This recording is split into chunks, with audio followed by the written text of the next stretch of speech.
So first of all, I want to say congratulations. This is such a phenomenal watch.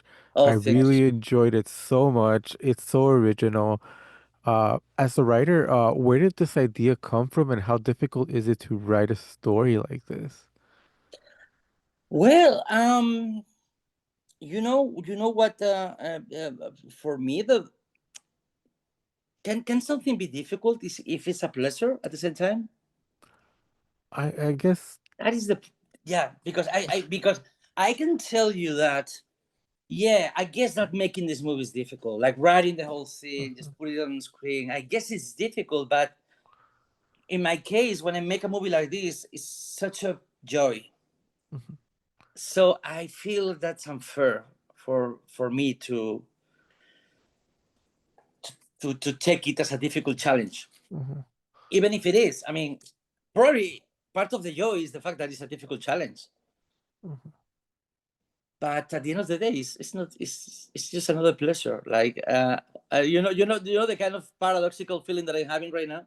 mhm, I mean, the most difficult thing for me will be to attend people in a bar, for example, mhm, because my brain gets tired easily if I'm not putting full attention. I have this ADHD labyrinth here, and that is that is for me that would be a really difficult life for me. Like mhm, trying to put my brain into something that I'm not fully invested in. So my brain just spirals out of control. But making a movie like this is I have to say that it's not that difficult. mhm. The pacing and the way this movie flows is so incredible because it changes, it evolves throughout the process Yeah. of watching it. How important was it to cast the right people and give trust them to play the roles that you have on the paper? You know what? Most of filmmakers out there, they don't have power over the cast.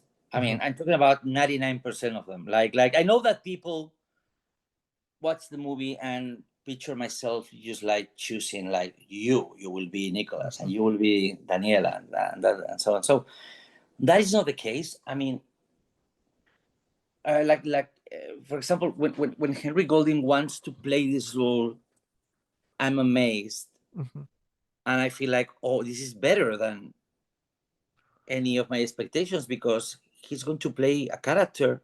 I mean, this actor is open to step out of the comfort zone mhm, into a kind of character that is not. It's not a beautiful person. It's not a fully. It's more like a gray person rather than a shiny guy, and he gets worse as the movie goes on. And mhm, I'm like, oh my god. So Henry Gordon, which is the most charming guy in the universe, is open to try this. Oh my god, I love it. But you know that is the order. Like mhm, it's not that I just decide.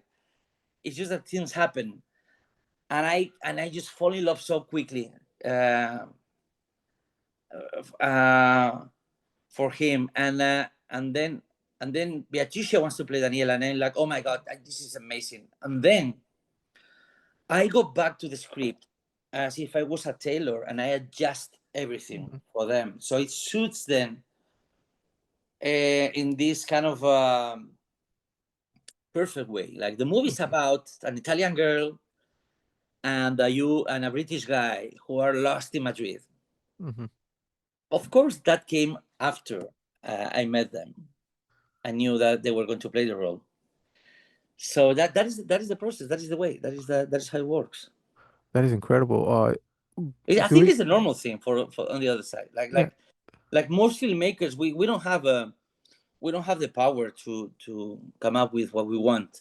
We need to be clever when it comes to adjust the expectations in a way that truly benefits the film. As you tailored this movie, how did it, how much did it evolve from the original one, and how satisfied are you with the final product that uh seems Mm. to just be just so captivating as an audience member? Well, I'm sensitive to bad reviews too.